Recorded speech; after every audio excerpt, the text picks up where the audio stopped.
بسم الله إن الحمد لله نحمده ونستعينه ونستغفره ونعوذ بالله من شرور أنفسنا ومن سيئات أعمالنا من يهده الله فلا مضل له ومن يضلله فلا هادي له وأشهد أن لا إله إلا الله وحده لا شريك له وأشهد أن محمدا عبده ورسوله يا أيها الذين آمنوا اتقوا الله حق تقاته ولا تموتن إلا وأنتم مسلمون يا أيها الناس اتقوا ربكم الذي خلقكم من نفس واحدة وخلق منها زوجها وبث منهما رجالا كثيرا ونساء واتقوا الله الذي تساءلون به والأرحام إن الله كان عليكم رقيبا يا أيها الذين آمنوا اتقوا الله وقولوا قولا سديدا يصلح لكم أعمالكم ويغفر لكم ذنوبكم ومن يطع الله ورسوله فقد فاز فوزا عظيما أما بعد فإن أصدق الحديث كتاب الله وخير الهدي هدي محمد صلى الله عليه وسلم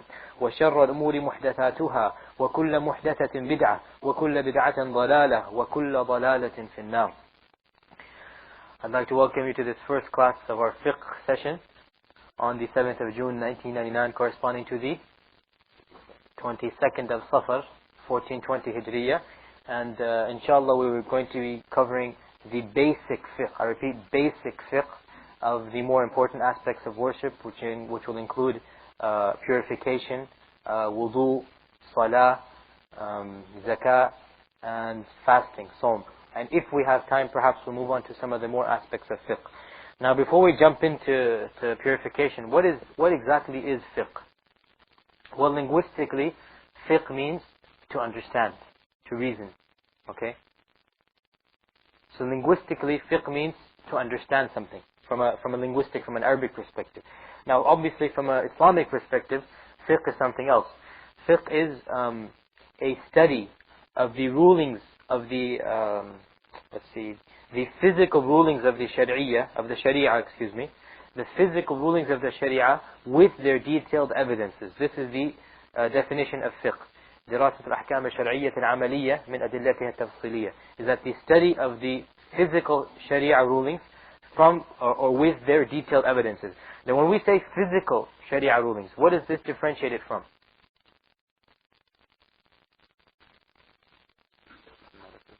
Metaphysical, no. Hypothetical, no. Physical meaning versus spiritual. Okay? So the spiritual rulings are aqidah. Okay? So in fiqh we don't deal with the concept of tawheed, the concept of malaika, the concept of jinn. No. That's why we say the physical rulings, meaning what Allah subhanahu wa ta'ala has laid down in the Quran and Sunnah. Okay? With their detailed evidences. So we have to go back to the evidence of the Quran and Sunnah and say or see how we get these rulings, how we get these evidences. Okay? So this is what fiqh is. Now fiqh covers basically our daily lives, our physical daily lives. Okay? This is what fiqh is. To summarize, this is what fiqh is. Now, obviously, the ulama of fiqh, they have to now start off, or they have to give a certain methodology in describing fiqh or in writing about fiqh. So what the general trend is that you start off with purification. And we'll get to that in a while, why we start with purification. Then you move on to wudu. And then you move on to salah.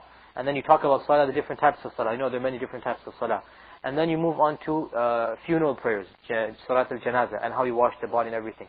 And then they move on to after salah you have zakah, and then you talk about the obligation of zakah and who you give zakah to and how you take out zakah, and then you move on to fasting, sawm, okay, and then you move on to hajj, or how you perform the hajj, when is it obligatory, what is the procedure for hajj. These are called the ibadat, or the pure worship aspects. These four pillars. Obviously, the first pillar is the shahada. There's no fiqh with regards to the shahada. It's just a matter of aqidah, right? So then there are four pillars left, right? Salah, zakah, siyam, and hajj. So these four pillars are the first pillars that everyone talks about in the books of fiqh. These are what we're going to do. We're not going to do hajj because inshallah, whenever you guys go for hajj, there are books out available for that. So we're not going to go for hajj in these classes. Now after the scholars, they cover these four things, they then move on to different topics. They discuss jihad, the fiqh of jihad. Who do you fight? Why do you fight? How do you divide the booty of war? They discuss economic transactions. And this is a huge chapter. It deals with, the common selling and trading. What is allowed? What is prohibited? How can you buy fruits that are on the tree? Gifts, inheritance. Finding items on the floor. What do you do with them? The whole chapter of economics is a huge chapter of fiqh. Okay, everything that has to do with finances is dealt with in that chapter. After that, usually they discuss like marriage. Okay, who can you marry, who can you not marry, what is the procedure for marriage, okay, the etiquettes of marriage. And then they discuss divorce and the proper procedure for divorce. And then they discuss other ways in which the marriage contract is broken. And so, but the point is, you realize fiqh is a huge topic which covers every single thing of our lives. How we dress, what we eat, how we eat. Yeah, another chapter of fiqh is what we eat.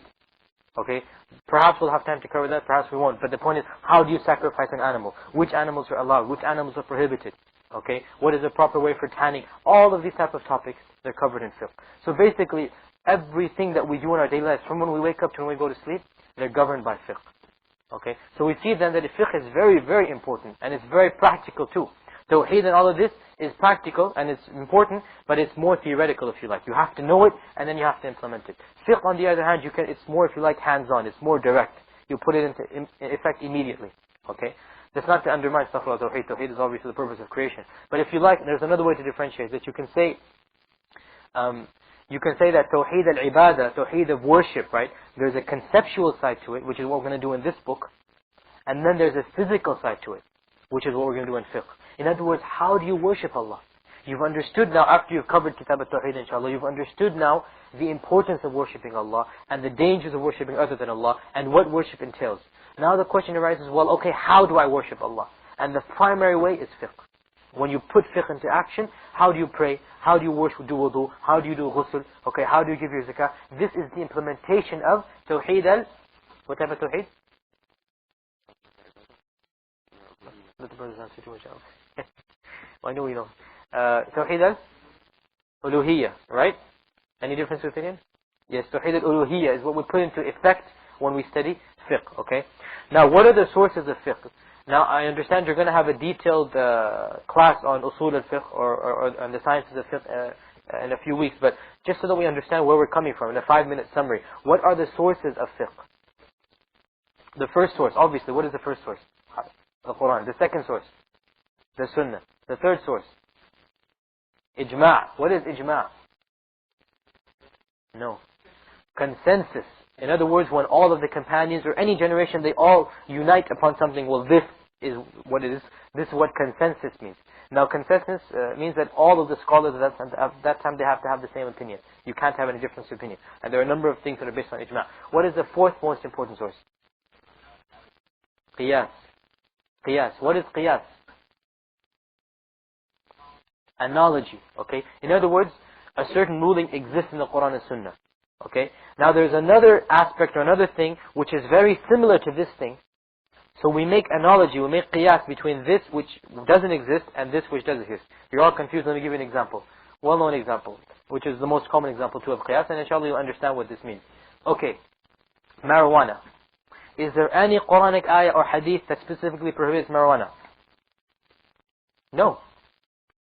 You know, there's nothing that prohibits it. Now when we look at intoxicants, alcoholic drinks, the Quran clearly prohibits it. And it says the reason it prohibits it is because you lose your mind. Okay? So then there is one ruling, or there is one case, or there is one scenario that exists in the Quran and Sunnah, i.e. alcoholic drinks and their prohibition. Another scenario, marijuana, it doesn't exist. So we make analogy, we make qiyas between alcoholic drinks and marijuana. And we say because alcoholic drinks are prohibited, and they are prohibited because they, cause your mind, cause you to lose your mind and become, without intellect for a short period of time. Likewise, marijuana shares with alcoholic drinks that same reason. So therefore, it must share the same ruling. You understand where I'm coming from? Is that marijuana and alcoholic drinks, okay? Beer, spirits, wine. They share the same thing common in that they make a person lose his mind. Even if it's temporary, they make him lose his mind. They make him do crazy things. It's harmful for the body. So we make qiyas between marijuana and between alcoholic drinks. And we say since alcoholic drinks are prohibited in the Quran and Sunnah, therefore marijuana must also be prohibited in the Quran. This is called qiyas. So this is the fourth important source of Islamic law. Now there are other sources which inshallah you might study, but these are the four main sources. I just wanted you to know them before we start this class of fiqh. Now, also before we start our classes of fiqh, you should realize that every single action can be put in one of 5 categories in Islam. Every single action can be put in one of 5 categories. And we have to define these 5 categories because we're going to be using them left and right when we come to fiqh. Okay? So there is not a single thing that you can do coming from you, depending, doesn't matter whether it's from salah or zakah or what clothes you wear or walking in the street, whatever you do. Every single act can be categorized in one of these 5 things. The first category is haram. Okay? The first category is that of haram. What does haram mean? Haram means that that act is prohibited from doing. And if you do it, you are sinful. So something that is haram is something that you are prohibited from doing. And if you do it, you are sinful in the sight of Allah subhanahu wa ta'ala. I think everyone knows the meaning of haram. The second category is that of makrooh. Okay? Makrooh means discouraged or disliked. This act, something which is makrooh, is something which you are discouraged from doing, but if you do it, you are not sinful. If you do a makrooh act, you are not sinful for doing this act. But you are encouraged to not do it. Is that clear? So a makrooh act, if you leave a makrooh act, you will be rewarded. But if you do it, you will not be sinful. I'm going slow here, so listen carefully. If you leave a makrooh act, a disliked act, if you leave a makrooh act, you will be rewarded. But if you do it, you will not be sinful. Okay? Is that clear? Whereas a haram act, if you leave it, you're not sinful necessarily. If you leave it, you're not rewarded necessarily. For example, if you don't take interest, are you going to be rewarded for not taking interest? No. Because you're obligated not to take interest. You're obligated to leave fornication. So if you leave it, you are not necessarily rewarded, but you will be sinful if you fall into it. Whereas a makrooh act, if you leave it consciously, then you will be rewarded for leaving that act, and you will not be sinful if you fall into it. Are you clear with that or not? You are. Don't be embarrassed if someone's not clear on something. Just stop me and, we'll go over it. With regards to my policy and teaching policy, questions is best to be left towards the end of the lecture. But if you don't understand the concept, right then and there, raise your hand and say, can you repeat it? Okay? So questions of a related nature, ask them at the end of the class. If you don't understand something, then raise your hand and I'll stop and I'll go over that point. Okay, I don't mind that.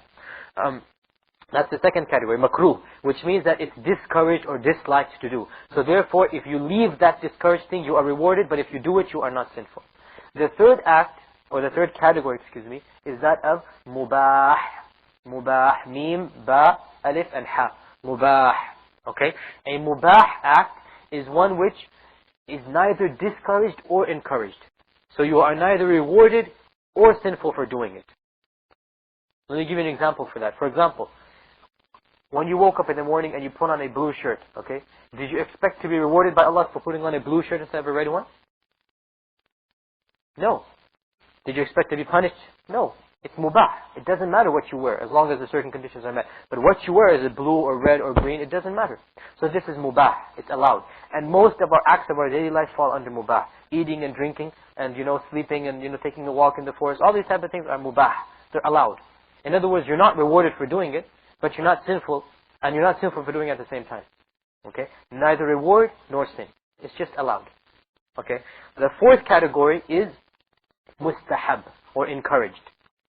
The fourth category is mustahab, or encouraged. And this category basically is any act that a person who does it will be rewarded, but if he leaves it, he's not going to be sinful. Any act that a person, if he does it, he's going to get reward from Allah. But if he leaves it, he's not going to be sinful. Okay? For example, praying the sunnah prayers, like Dhuhr has 2 sunnahs, 4 sunnahs, like that. The sunnah prayers, okay? This is mustahab. If you pray it, it's good for you. You're going to get reward, and you're encouraged to pray it. Mustahab means encouraged, it's rewarded. Okay? But if you leave that sunnah prayer, no one's going to say that you're sinful for leaving the sunnah prayers. Okay? So it's encouraged to do, but if you leave it, it's not a sin. Clear? Okay, the last category, obviously, is wajib, obligatory. Which means that you are obligated, you are obliged to do that act. It is obligatory upon you, it is mandatory upon you to do that act. And if you do it, you are rewarded. If you leave it, you are sinful. If you do it, you are rewarded, like your 5 daily prayers, the fard. Okay? You have to wake up for Fajr and pray Fajr on time, 2 rak'ahs. If you do it, you're rewarded. If you leave it, then you are sinful. This is wajib. Okay? So the fiqh now is basically the categorization of all of our acts into one of these 5 categories. Okay? So we define what is wajib, we define what is mustahab, we define what is mubah. Actually, mubah is everything. Everything is mubah unless we categorize it otherwise. Okay? Once we define what is wajib and what is mustahab and what is makruh and what is haram, everything that is left falls under mubah, which means there is no ruling regarding it. You're allowed to do it. Wearing glasses or contacts. Okay? I mean, choosing a job at Dow Chemical or BASF or whatever. Doesn't matter. It's mubah. You know what I'm saying? Mubah means it's allowed. It's allowed. Neither is it encouraged nor is it discouraged. Okay? It's allowed. Okay? You don't get a reward for doing it and you don't get a sin for doing it. Where do you want to work? You want to work at Pizza Hut or McDonald's, as long as there's no pork or bacon involved. But in general, what do you want to do for a living? You want to be an engineer or do you want to be a doctor? It's mubah. It's up to you. It's mubah. So most of the acts of our daily life, they fall under mubah. Everything that we define as haram and wajib and makruh and mustahab, we're going to define them. Well, if we were to take a full class, this whole book, for example, we'd define them. But, the point of fiqh is to categorize all of your acts into one of these 5 things. Okay, there's another way you can look at fiqh. Now, my methodology in teaching fiqh will basically be, we're going to teach fiqh at a very, very basic level. The reason being that we have a time factor involved. We only have, maybe 20 lectures or so. Okay. Also, most of us sitting here have not studied fiqh before, so we're not qualified to discuss the various different opinions. Well, this imam said this madhab said that, this. We don't have time for that. We just have to quickly go over and understand what we're doing. Okay. Also, perhaps I'm not, the best person to teach you this type of fiqh. You need an advanced scholar to teach you these type of detailed fiqh. But primarily it's due to our time factor that we don't have enough time to cover that. So that basically means we have to choose a certain book or a certain scholar or a certain madhab to teach you. Okay. And I want you to realize, all of you or most of you know that there are 4 madhabs in existence today. Historically there are 4. And there have been many more before. Right? But there are 4 primary madhabs, okay? Now it's allowed and encouraged to study one of these madhabs, at least one of them, okay? But it is not mandatory to take one madhab as your madhab. It is not mandatory that I have to choose one of these 4 and for the rest of my life I have to just blindly follow what this madhab says. No. It's just a stepping stone in your process to just study fiqh. Is that you choose a madhab, you study what this madhab says about fiqh, because you know that there are various philosophies or various ways of fiqh, right? And we don't have time to get into the details of that, but inshallah, I understand that last week, the weekend course and the evening courses will be devoted to the science of fiqh. So then you will understand why these differences exist, why these madhabs exist, what do they differ in, how are they different from each other. Right now we don't have the time to get into this. So inshallah last week you will be exposed to that type of knowledge. But my point is, I have decided to choose the Hanbali madhab in particular to teach you these basic courses of fiqh. And I like to point out over and over again, this is just a stepping stone. It's just a stepping stone. Doesn't mean that now that you've heard me say this for the rest of your lives, you're going to follow it. No. Inshallah, I encourage you to go and research, to go and ask the scholars, to read up more about the evidences, but just so that we can quickly breeze over some topics, quickly understand what fiqh is about. Many people don't even know. For example, we talk about the types of water, which we're going to talk about today. What do you mean the types of water? How type H2O? I mean, there's only one, isn't there? Ionized and deionized. They don't understand where we're coming from. So at least if they go over one, if you like madhab or one philosophy, at least they know this thing exists, they understand it. Now they are better qualified to go and study fiqh more and in more detail. Okay? So please understand, and I'm emphasizing over and over again, what I say in this class is not like the final authority or the final word on the matter. No, we're just quickly, breezing over some aspects of fiqh. I want you to understand that this is just a stepping stone. And the reason I chose the Hanbali madhab is because I feel more comfortable with it, and also because I have the books to do that, and also because many of the ulama such as Shaykh al-Baz and Shaykh al-Uthaymeen, they used to advise, and they advise the people that when they start studying, they should start with the Hanbali madhab, because it's the most involved with hadith. It's the most directly goes back to the Quran and Sunnah. So because of those factors and others, we'll just quickly start off. We'll start off inshallah with the Hanbali madhab, and we're going to continue with that for the next 3 or 4 weeks. But again and again, I don't expect you to take this madhab. I don't expect you to for the rest of your life follow it blindly. No, it is in fact incorrect to follow a madhab blindly, which inshallah you'll be taught in the last week of your classes. With that, inshallah, we'll start with the chapter of purification. It's a short chapter. We'll finish it inshallah in a short while. Another point before I start is that I'm going to talk about fiqh in a practical manner, which means I'm going to delete many topics which the scholars of the past discussed that were relevant to them. For example, the chapter of Tahara, we discuss a lot about, it is usually discussed about wells and about, ponds and lakes. We don't have to do with that because we get water from the tap usually, So I'm just going to these type of topics that were relevant in the past but not that relevant now, I'm just going to delete them or ignore them and move on to stuff which is more practical. Yeah. Yeah, go ahead. Yeah. Someone needs to use the restroom. He doesn't need to ask permission from me. Just go ahead. We start off with the chapter of purification, or the chapter of water. Okay. Now, why do we start off with water? Why do the books of fiqh start off with a chapter concerning water? The reason is very simple. What is the most important act of worship that a Muslim does in his day? Salah, prayer, right? The most important act of worship is prayer. Okay.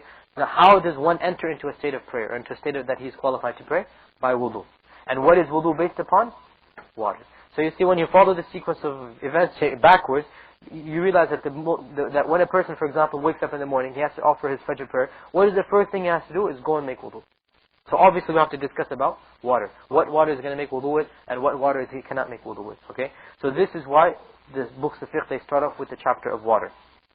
Now, know that water, and to be more precise, fluids are classified into 3 categories from a fiqh perspective. 3 categories.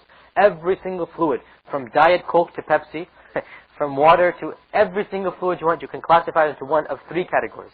Okay? The first category is called tahur. Tahur. Ta, ha, waw, ra. Tahur. Okay? Under this comes natural water.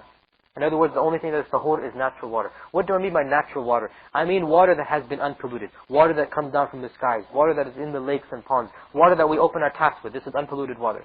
Okay? When we turn on the tap, pure water comes out. This is water, H2O. This is unpolluted. You don't have any substances in it that changes it to another subject, to another substance. Okay? So, tahur water, the definition of tahur water is that type of water that purifies, that type of water that is pure in and of itself and purifies other objects. This is the definition of tahur. The tahur water is water that is pure in and of itself and it purifies other objects. So if you were to touch this tahur water, your hand would not become dirty, would not become impure. Why? Because this water is pure in and of itself. Likewise, you can purify yourself with it. So there's 2 aspects of tahur water. Firstly, it is pure in and of itself. You can drink it, eat it, wash yourself in it. Okay? Secondly, it removes impurities from you. It purifies other objects. So in other words, you can perform wudu, you can perform ghusl with it. So this is the second aspect of tahur water. You understand the 2 aspects. Firstly, it's pure in and of itself. Secondly, it purifies other objects. Okay? The proof for this is that Allah subhanahu wa ta'ala says in the Quran, وَأَنزَلْنَا مِنَ السَّمَاءِ مَاءً طَهُورًا. That we have revealed from the skies pure water, tahur water. So obviously, the water that comes down from the skies, every one of you has studied the water cycle. Basically everything from the ponds to the lakes to the streams, all of it comes from the rain. And then it goes back to the rain. It's a big cycle. So the fact that Allah subhanahu wa ta'ala mentions one part of this cycle as being pure automatically implies that this whole cycle of water, that when water comes down, it's absorbed into the earth. And then rivers and wells are formed from that water. And then rivers and streams and oceans and lakes, all of this is come forth from the rain. All of this shows that the natural water in its natural state is tahur. In other words, it is pure in and of itself, and it can purify other objects. Likewise, the Prophet ﷺ said in one hadith that إِنَّ الْمَاءَ طَهُورٌ, that water is tahur, and it never becomes impure. Nothing impurifies water. In other words, water, like you have it, it is pure. So it is pure in and of itself, and it purifies other things. So is that clear? The first category of fluids is pure water. In other words, tahur water. The second category of fluids is tahir. Not tahur, but tahir. Ta, alif, ha, and ra. Tahir fluids. Now the definition of tahir fluids is every fluid that is pure in and of itself, but does not purify other objects. How does this differ from tahur? What does tahur do? It purifies other objects. Tahir, it doesn't purify other objects. Okay? So for example, under tahir water, or not, excuse me, water, but under tahir fluids, for example, are the fluids that we use for eating and drinking. Okay? Pepsi, 7-Up, Diet Coke, Tang, orange juice, Gatorade, whatever you want. These are tahir. They are pure in and of themselves, but you can't do wudu with Gatorade. You can't do wudu with Pepsi. Okay? Why? Because it's tahir. Now we're going to discuss now how we get from tahir to that. First, I just want to explain to you the 3 categories, and then we're going to discuss them in more detail. So does everyone understand what tahir is?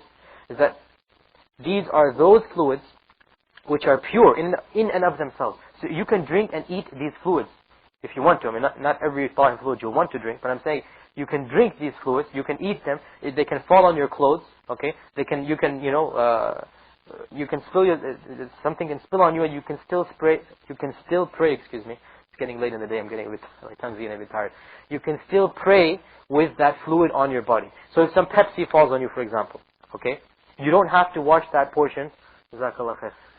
You don't have to wash that portion. It's tahur, mashallah. You don't have to wash that portion where the Pepsi falls before you pray, because it's tahir. So it doesn't impurify. It's not impure, but you can't perform wudu with Pepsi. So you see the difference between tahir and tahur? Yes, no? If anyone's unclear now, say so before we move on. So the third category of fluids is najis fluids. Najis, meaning impure fluids.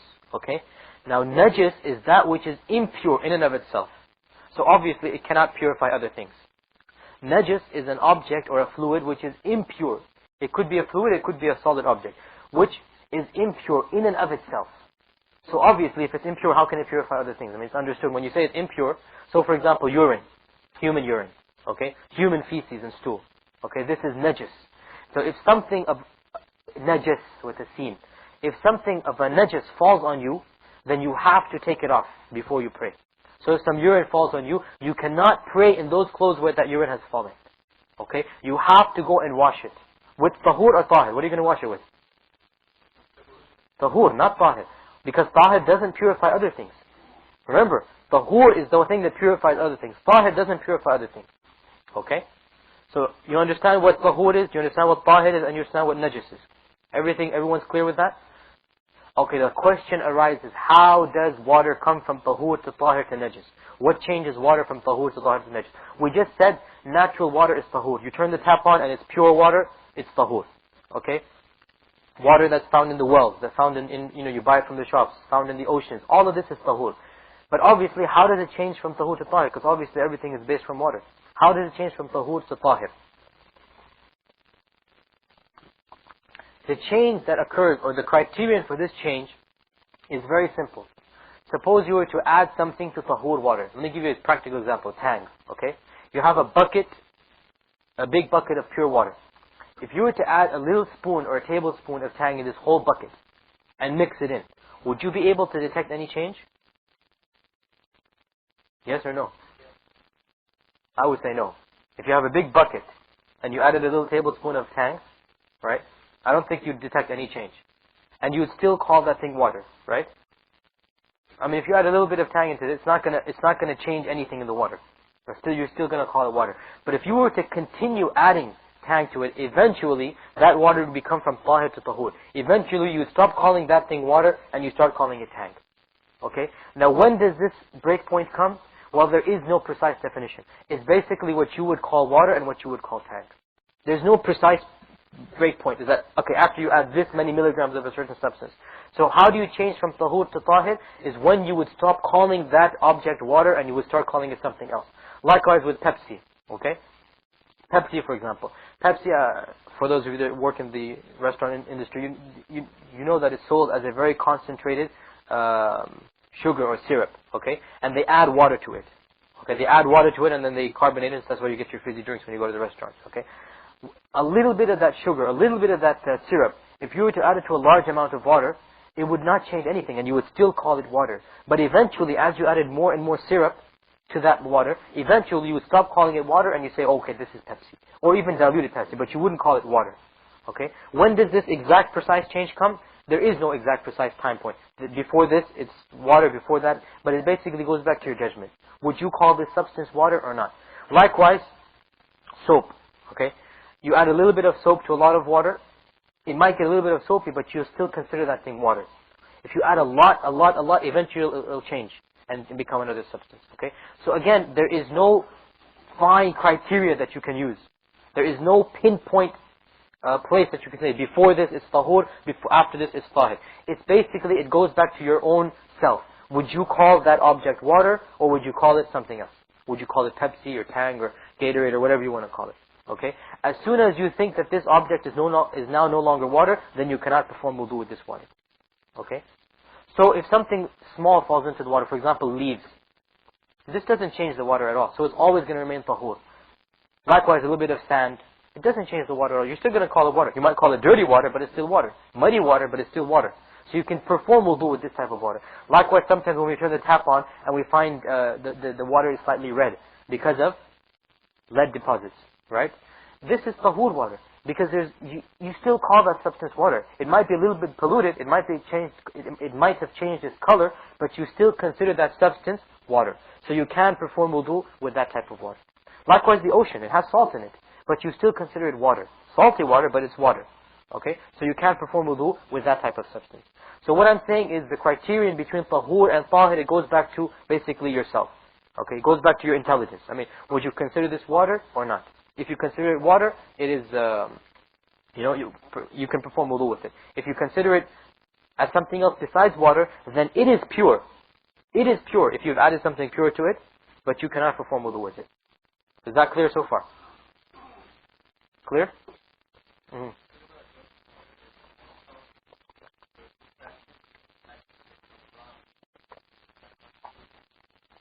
No, we're going to get to that in a while about fasting and performing wudu while fasting. It doesn't break your wudu. Yeah.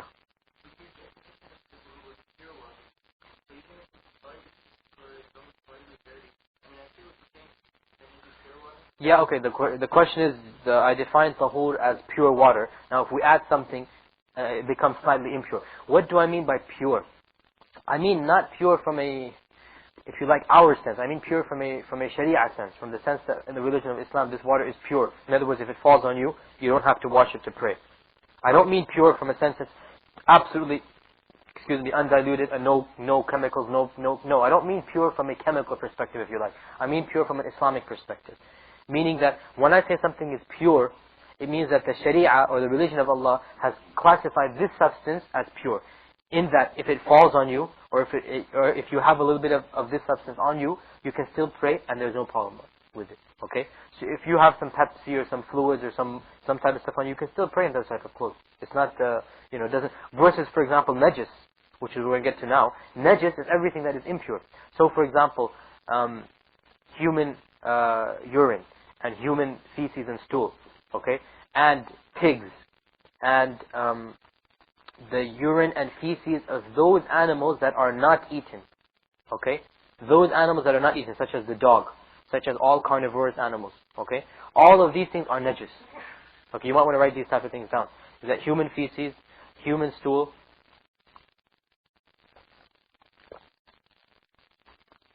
pig, everything to do with pigs is najis. Everything to do with pigs is najis. The saliva of the dog,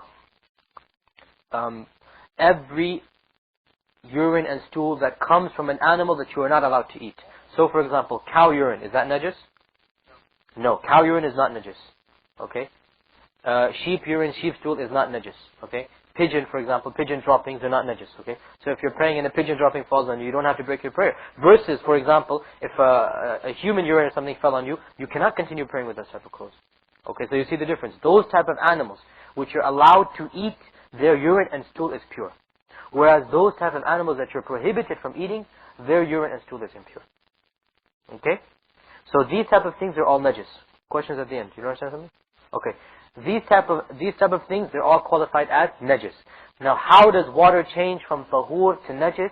Here there is a fine point. Here there is a pinpoint that you can say before this is tahur, before this is najis. Unlike from tahur to tahir.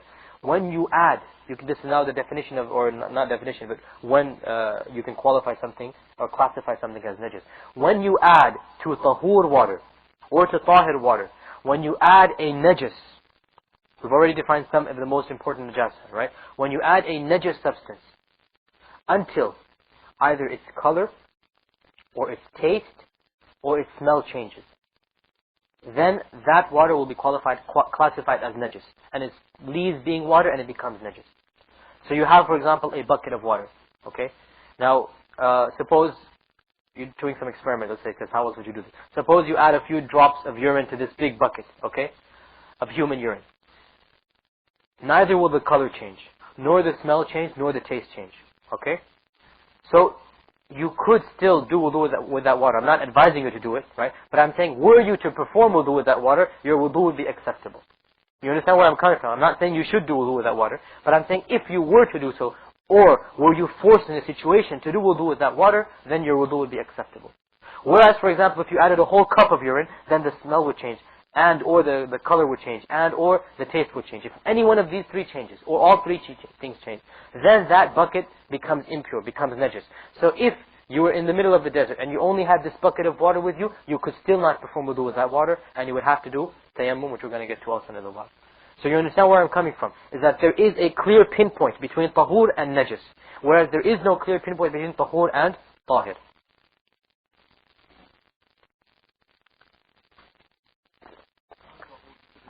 Okay, there's three aspects. Any one of these three things that are changed, this will change the water from tahur to najis. If there's more than one, all the better. But if any one of these three things is changed, then that water becomes najis.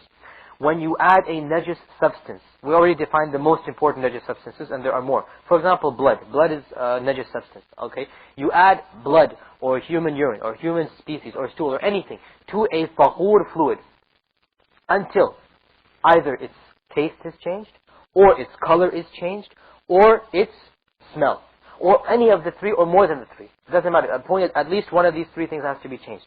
Okay? When you can detect a color change, or a smell change, or a taste change, right then and there, at that point, that water changes from tahur to tahir. Tahur to najis. Okay? Any one of these three things, color, taste, or smell. Okay? Now this is based on the ijma' of the Muslim scholars. This is what we're saying. The evidence for this is the ijma' or the unanimous consensus of all the Muslim scholars. They all held the same opinion. Is that no matter how small the water is, it's in this cup or it's as big as an ocean. Okay, or not as an ocean can never become najis. I mean, you know this, No matter what happens, the ocean has so much water, it'll clear it away. Okay, but suppose as big as this room, a container full of water. If you added any najis substance to this cup or to this container of water, the criterion will still be the same. As soon as one of these three things changes, either the taste or the color or the smell. When that changes, then that water becomes najis. Okay? That's clear enough, right? Now obviously, it is discouraged from performing wudu from a small amount of water in which a najis has fallen into. So for example, you have a bucket of water and you want to do ghusl, and you know that, for example, a child came and urinated in that. Okay? Now it didn't change any of these three things, but obviously it's discouraged, it's disliked, it's makrooh to do water from that, to do wudu or ghusl from that type of water. You understand this point, right? The proof of this is the hadith of the Prophet ﷺ reported by Abu Dawood, in which he said, when water reaches 2 qullas, we're going to define qullas in a little while, when water reaches 2 qullas, then it can never become najis. So a qulla is a huge amount of water. It basically is around 150 or something kilograms. It's a huge amount of water, huge amount of weight of water, 1 qulla. So 2 is going to be double that. I mean, point is, it's a huge amount of water. And the scholars have differed about the exact transformation of qulla to our modern system. But the point is, they all agree it's a huge amount of water. So the Prophet said, when water is more than 2 qullas, like a big lake or a pond or a swimming pool, for example, okay, then it will never become najis. So what does this mean? It means if it's less than 2 qullas, like a small amount, it'll become najis fast. It'll become najis faster. Okay? So if you have a small amount like this cup or a bucket, then if some najis falls into it, then it's discouraged to perform wudu from these type of waters. But it's not haram, it's not prohibited. Why? Because one of these three things has not changed yet. When one of these three things changes, then the water changes from tahur to najis, and it becomes haram to perform wudu with this type of water. Is that clear, or am I losing you guys? Is it clear? Okay. Another point is, extremely large bodies of water can never become najis. Never become najis. For example, oceans, large lakes, and this is well known by experience. No matter how big an oil spill occurs, for example, it's never going to make the whole water najis. This is something, one of the miracles of Allah subhanahu wa ta'ala. No matter what you do, and many countries, they still just, their gutters, they literally just fall into the oceans, So the question arises, can I do wudu from that ocean? The answer is of course. Large bodies of water never become najis. Never become najis. Okay? Now obviously, if you're in one part of that ocean where you can see the najasa, or then obviously the hukum or the ruling is different. But I'm talking about if you're on the other side of the ocean or another beach. For example, they have the sewage system being expelled from one beach, and you're at another beach 2 miles away, okay? You can't taste or see or smell any difference. That water is pure for you. You don't have to concern yourself, well, there's a sewage line draining into the ocean there. Why? Because large bodies of water never become najis. Okay? In its entirety, they never become najis. Another point is flowing or running water also doesn't become najis. Okay? So if you're at a stream and it's running and it's flowing, you don't have to be concerned, oh, is someone urinating on top of that stream? You don't have to think about this. Because if it's flowing water, it's never going to become najis. Okay? Flowing water does not become najis. Let's see what else is there before we finish. We already mentioned that one of the most... we already mentioned some of the more important najasa, some of the more important najis objects, but you should realize that certain objects are more najis than others. Okay? Amongst them is pigs. Pigs they are always najis. It doesn't matter how much you wash them, they're always going to be najis. You can pour all of the water of all of the oceans on a pig, it'll still be najis. Okay? Doesn't matter, the pig is najis in and of itself. Likewise, dog saliva. Saliva of the dog. The Prophet said that if a dog licks in one of your vessels, or sips in one of your vessels, then throw that water out, and wash that water 7 times. Or, wash that vessel 7 times. The first time with sand. Okay? So, saliva of the dog is an extremely dirty najis. Okay? This, for example, if someone were to urinate in a bowl, you don't have to wash it 7 times. You just wash it once, clean it, purify it, and it's clean. But dog saliva in particular is more najis than other aspects, or other things too. Okay? Likewise, menstrual blood is also a very extreme najasa. The Prophet said if a woman sees that menstrual blood on her, then she should scrape off, when it's dry, she should scrape off the blood and wash it with water, and then rinse it also with water. So it's a type of najasa which she cannot pray in if there is some type of blood on her of that nature. Likewise, another aspect, another thing that is impure or that is najis is seminal fluid of the males, and also of the females actually. They both have, no, not seminal fluid, pre-seminal fluid, right? Pre-seminal fluid. We call it in Arabic mazi. This is the fluid that is released when a person is in a state of sexual excitement. This type of fluid is released, okay? This is before the actual sperm of the male is released. This type of fluid is called pre-seminal fluid. Likewise, women also have this type of fluid expelled from them. This type of fluid is najis, okay? So if a person, now this is very relevant, I'd like to point out before we get here, the brothers should not be embarrassed, neither the sisters, when we discuss these type of things. You guys have to know this stuff. Your lives revolve around this stuff, okay? So the brothers should not be embarrassed, neither should the sisters be embarrassed when we mention these type of things. The Prophet he praised the woman that came and asked him about the wet dream, that she had a wet dream. And Aisha, she said, how can a woman have a wet dream? So the Prophet rebuked Aisha. He rebuked Aisha. And he praised that woman for not having any shyness in asking these type of things. Because the women and the men, they have to know these type of rulings. They might seem a bit embarrassing, right? But you should realize this is your religion, that Allah SWT has revealed to you. You have to know these type of things. How should we deal with these type of situations? So don't feel embarrassed, and above all, be mature, and inshallah, all of you are mature, inshallah. Don't crack jokes or anything. This is not the topic, or the place or the time to do this, okay? So pre-seminal fluid, we said, is najis. Pre-seminal fluid is najis. So if a brother, for example, feels that this type of fluid is emitted from him, and this type of fluid is only emitted when a person is in a state of arousal, okay? When this fluid is emitted from him, then he must go and wash. If for example, he's wearing underwear, or the sister, they must go and wash that cloth, and they cannot pray in that cloth, if it exited outside. Okay. Likewise, they have to wash the place that it came out of, like the private parts. They have to wash it with water. The entire private parts, they have to wash it with water, because a najis came out. And this is proven in the hadith of the Prophet ﷺ, when Ali ibn Abi Talib, he asked the Prophet ﷺ, I am a young man, and a lot of mazi, a lot of this type of pre-seminal fluid is exerted from me. So what should I do? So the Prophet ﷺ told him that throw a handful of water on your clothes, in other words, where it falls, and then wash your private parts entirely, including, for example, the testicles all the way to the top. You have to wash all of it. Okay. Likewise for the sister, they should wash their private parts also if this type of fluid comes out. This is najis. Okay. Now the question arises: is the seminal fluid itself najis? We all said the pre-seminal fluid, it is najis for sure. How about the sperm itself? How about what is released during the orgasm, during the sperm itself? Is that najis? Now there's a difference of opinion here, but the correct opinion is that fluid is not najis. That fluid is not najis. Okay? Now this obviously applies only to the men. That fluid is not najis. And the proof for this is the hadith that is found in Sahih Bukhari, in which the Aisha said that sometimes I would see the traces of the Prophet's, the mani, the sperm on his clothes, and he would be going to the masjid. And so I would just scratch it out. Okay? I would just scratch it out. That's it. So the very fact that she didn't wash it, and the very fact that the Prophet himself did not wash it, shows that it's not najis. Okay? So the sperm itself, and like I said, there is an ikhtilaf, but the correct opinion is that the sperm itself is not najis. But the pre-seminal fluid is. The pre-seminal fluid for the men and the women, it is najis.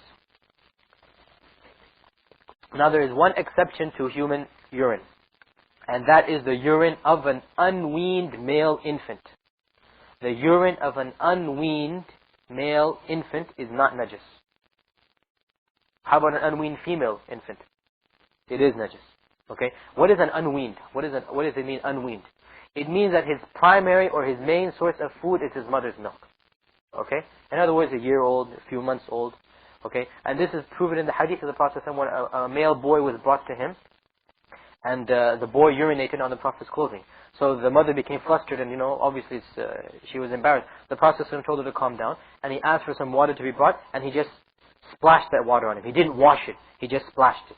In other words, you take some water like this, and then you just drop it on you, like that. Okay? Whereas, had it been najis, then you have to wash it all the way. So the urine of an unweaned male boy, all you have to do is just throw some water on it. That's it. You don't have to wash it and rub it and scrub it. Unlike had it been real urine, you would have to actually wash the clothes. Okay? However, the urine of a female infant, it is najis. And this is proven in the hadith that the Prophet clearly said that the urine of a male boy, the male unweaned boy, you just throw water on it. And the urine of a female girl or a female baby must be washed. Okay, this is in Abu Dawud and other books of hadith. Now why this is the case, we don't know. We don't ask. Many scholars have given reasons, the difference between the man and the woman. And to be honest, all of these reasons have their flaws with them. So we don't ask why. We just accept it. The Prophet said it, Allah said it, it's good enough for us.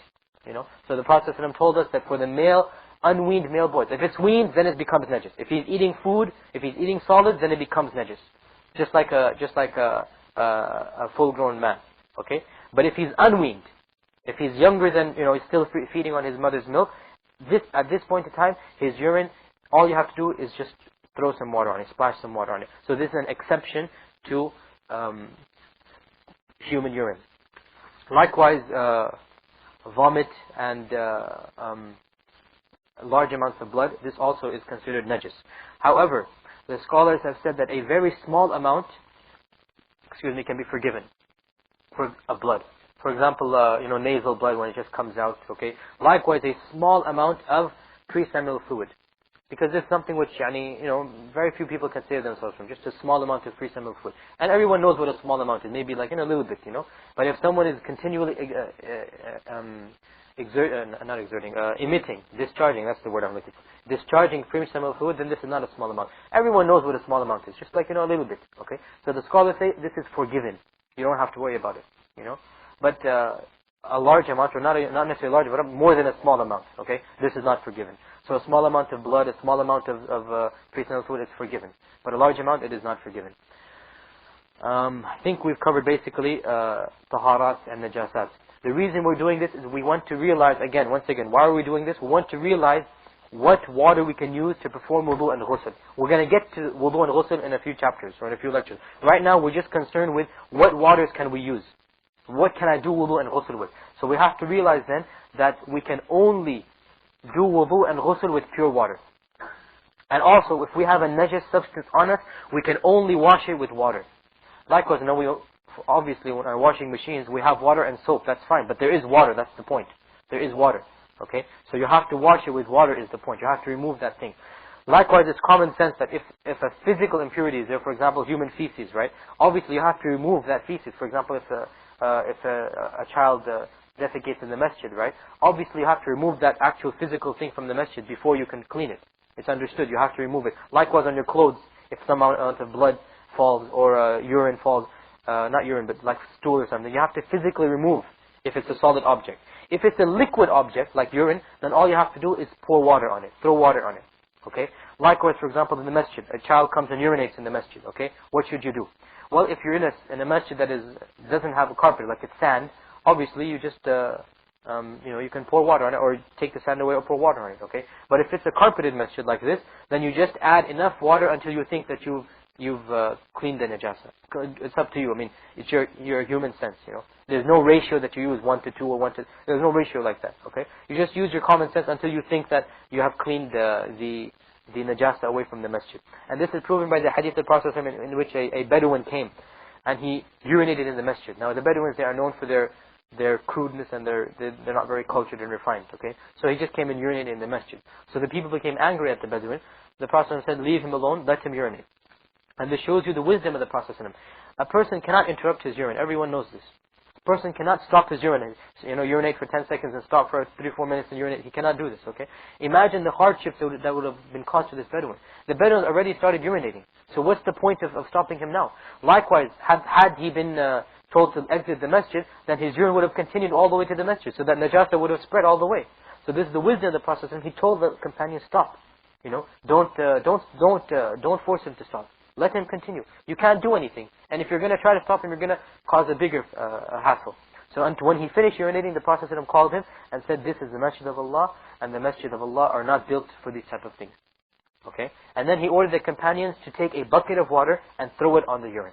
So this shows you then that liquids, fluids, all you have to do is wash it away. Just throw water and wash it away. Likewise, if urine falls on your clothes, just wash it with water, that's it. But solids, on the other hand, you have to remove the actual physical thing.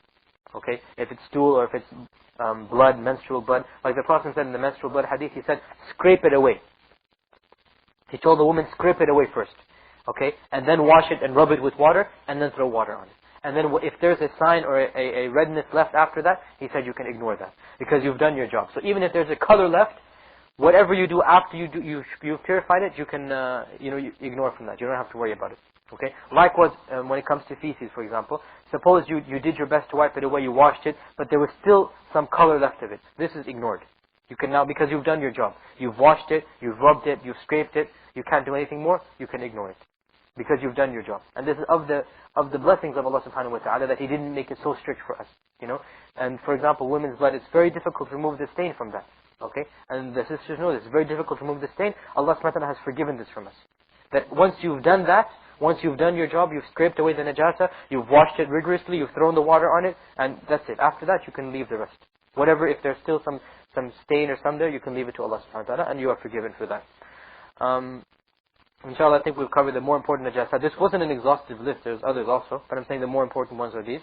And from tomorrow, inshallah, we might start about wudu or the rest from one of the two, inshallah. سبحانك اللهم بحمدك أشهد أن لا إله إلا أنت أستغفرك وأتوب إليك. Any questions, the sisters can pass them down there and the brothers can write.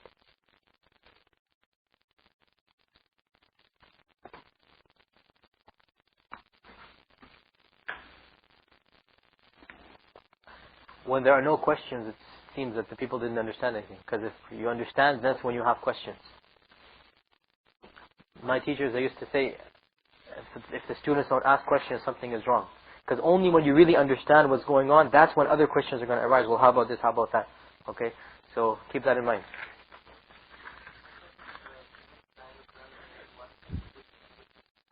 No, I didn't mention about the water cycle. I'm saying Allah subhanahu wa ta'ala mentions that we have revealed from the skies, or we have sent down from the skies, pure water.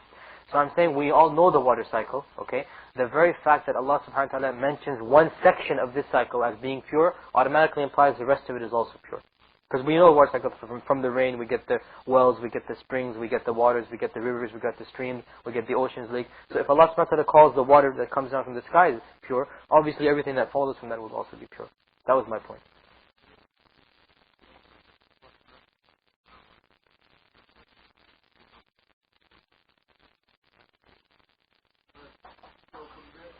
Just the sisters, they have questions, they can put under the thing, yeah. The brother's asking if there's a najis that has fallen on the carpet of the masjid or something, someone urinated. After you wash it, can you pray on it? Yes, of course. After you wash it, after you throw the water on it, because the Bedouin, he did this in the Prophet's masjid. The Bedouin did this in the Prophet's masjid. Despite that fact, the companions used to pray in that place after the incident was over. The ones and the sisters. Is it possible to turn najis back to tahur? really this is a very controversial issue in these days, because you have to realize in the old times this type of stuff didn't exist, the chemical procedures for changing. But I do know that the majority of the scholars of our times, they claim that the what do you call that purification process? Purification process that the cities, they do with the sewer systems and they turn it back to water. They said this is allowed. They said this particularly is allowed. Okay, so for example, you know the filtration process that they go through, and there's chemical process where they basically they reconvert the najas into tahur.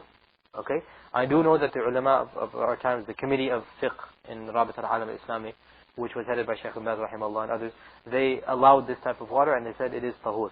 But in general, most of the scholars say najas cannot be transferred back to tahur. This is what most of the scholars say. But this has to be taken on a case-by-case basis. And by the way, the sister that asked the question, the implications for this question are very many. Amongst them is, for example, extracting chemicals from animals. Okay, for example, what do you call it? Enzymes and these type of things. When they take the enzymes from, for example, pigs and dogs and other animals, and then use them in food. Now, chemically, that substance is transformed 180 degrees. It's totally gone from what it used to be.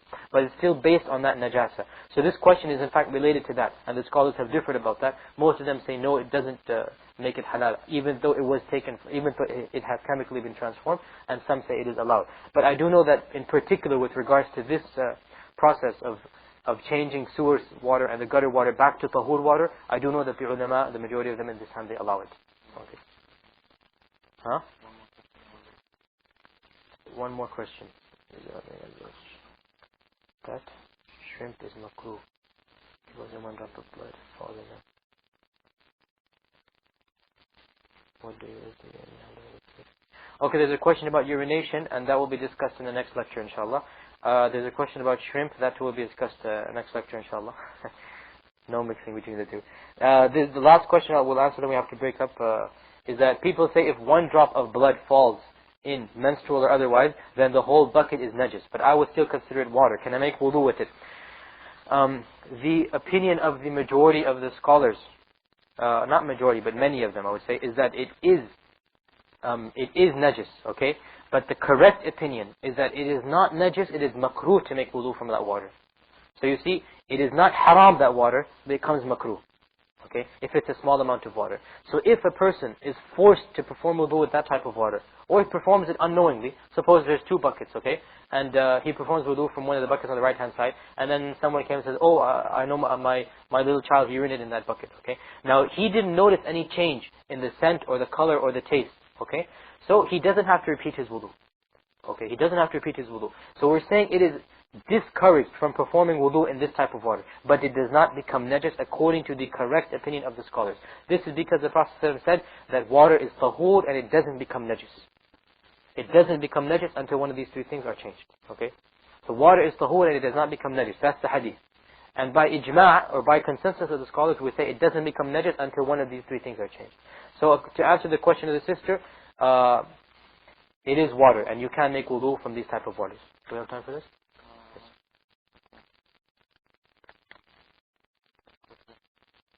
If a lady excretes clear discharge, does she need to change her undergarments?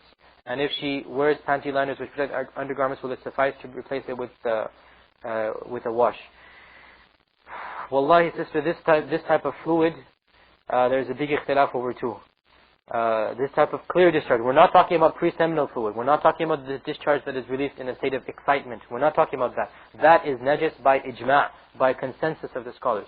From what I understand, the sister is referring to clear discharges, which is common amongst women and very rare amongst men. This is just clear discharges that occurs.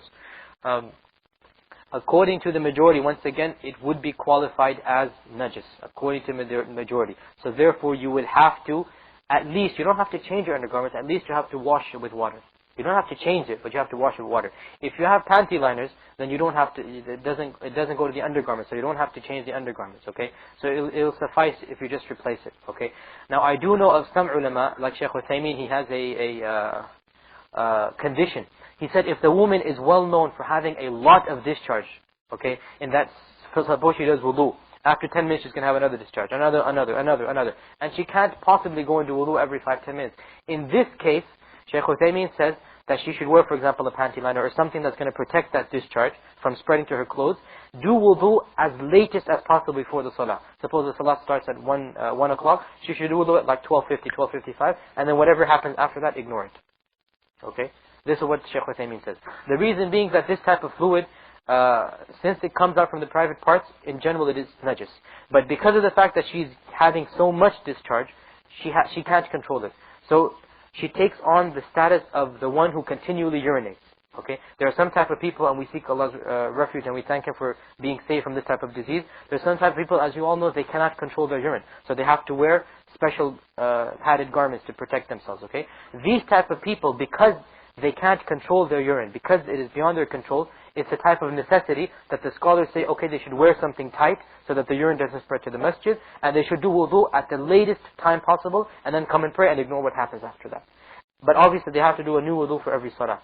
So even if they didn't break their prayer, their wudu, but that fluid was continually coming out, as soon as they finish zuhr, when the time for asr comes, they have to make another wudu. Okay, because it's continual that is coming out. So Shaykh Uthaymeen says that if you have a lot of discharge, this is the hukum. If you have a little bit of discharge, then no. Yani once every few hours, then no. In this case, it's safer for you to wash your undergarments and cleanse yourself and then do wudu again.